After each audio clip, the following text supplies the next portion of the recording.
अस्सलामुअलैकुम वरहमतुल्लाहि वबरकातुहू।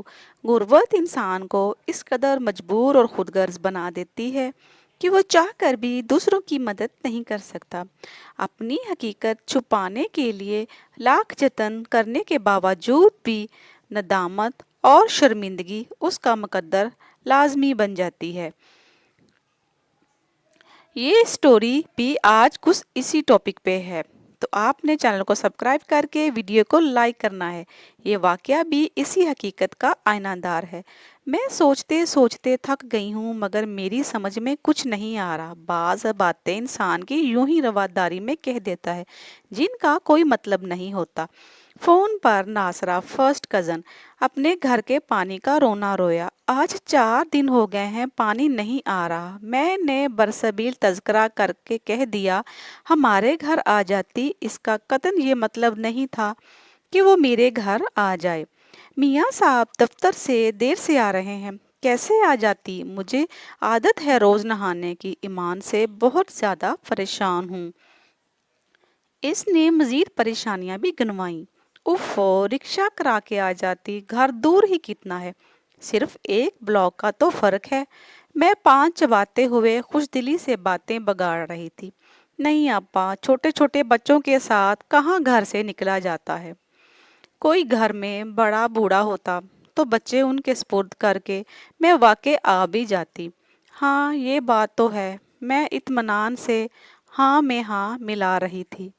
वैसे भी मुझे कौन सा ऐसा कलंक था कि इसके घर में बेशक साल भर पानी ना आता। मेरी बला से अभी मैं फोन करके बिस्तर से लेटी ही थी कि बच्चों ने शोर मचाना शुरू कर दिया कि नासरा खाला आ गई हैं। अरे, कैसे आ गई हैं? अभी तो फोन करके निपटी हूँ। ख्वामखा में आ गई हैं। बच्चों के झूठ पर मुझे गुस्सा भी बहुत आ रहा था, मगर सामने नासरा को देखकर वाकई ही हक्का बक्का रह गई। वो हाथ में अपने कपड़ों का जोड़ा पकड़े हंसती हुई अंदर आ गई थी। आपसे फोन करके फारग हुई थी कि अम्मी और बाजी आ गई। तब मैंने उनको बिठाया और कहा कि मैं अभी आती हूँ। मैं फौरन ही आ गई। रिक्शा भी फौरन ही मिल गया। अच्छा, बैठो। मैं तेजी से जाकर गुसल खाने की टूटी हुई चुटकनी लगाई, बंद शावर को सुइयों से खोला, चिकना गंदा डोंगा सर्फ से धोया, पीड़े ढूंढ कर रखे और टूटे हुए नल को कपड़े से बांधा। मिनटों में मैं इस हंगामी सूरत हाल से निपट कर वापस आई। मैंने नासरा से कहा, जाओ भाई, पहले नहा लो। मुझे मालूम था कि वो नहाते ही तौलिए की फरमाइश करेगी, और इस फरमाइश से मुझे हमेशा से चिढ़ थी। पता नहीं ये किसने आजाद कर दिया तौलिया। मैं तो कितने ही खरीद के ले आऊं, लेकिन कभी भी वक्त पर कोई नहीं मिलता। आज भी यही हुआ कि जब नासरा नहाने के लिए गुसल खाने में गई, उसको मैंने गुसल खाने में भेजकर सारी अलमारियां एक तौलिए के लिए खोज डाली, मगर वो तो यूं गायब था जैसे गधे के सर से सींग। अम्मी, तौलिया कहीं नहीं है। बच्चे अलहदा अलहदा यूं इनकार में सर हिला रहे थे, जैसे कि कभी उन्होंने तौलिए को देखा ही ना हो और तौलिए की शक्ल भी नजर ना आई हो। मैं सर पकड़कर बैठ गई। सुबह तुम्हारे पापा जिस तौलिए के साथ अपने जूते साफ करके गए थे, वो कहाँ है? वो ही ढूंढ लाओ। तुम्हारे चचा ने भी तो अपनी गाड़ी हस्बे आदत तौलिए से ही साफ की होगी। वो तौलिया किधर है? सुबह खाने की मेज पर गिरी हुई चाय भी तो तौलिए से ही साफ की थी। कोई तौलिया नजर नहीं आ रहा। वो कहाँ है? वो भी नजर नहीं आ रहा। अल्लाह भाभी, वो सब मैले तौलिए तो मैंने मैले कपड़ों में बांध कर रख दिए थे।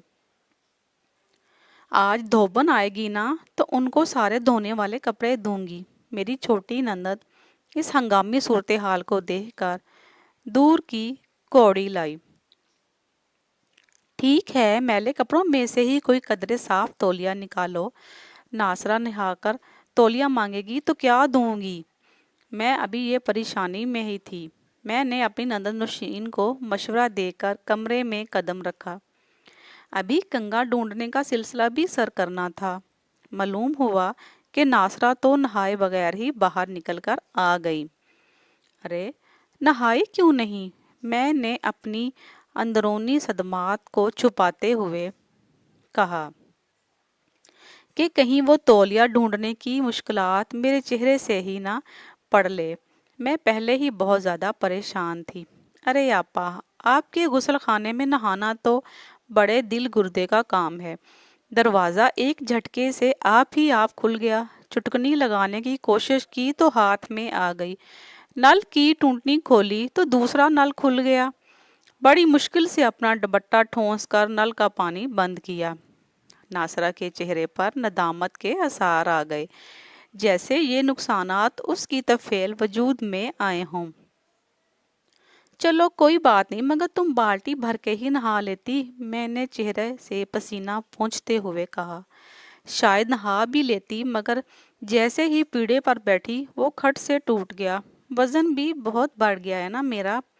वो मारे खजलत की आंखें नहीं मिला पा रही थी और मैं दिल ही दिल में हंस रही थी कि टूटे पीड़े को मैंने बच्चों की बबल गम से चिपका रखा था।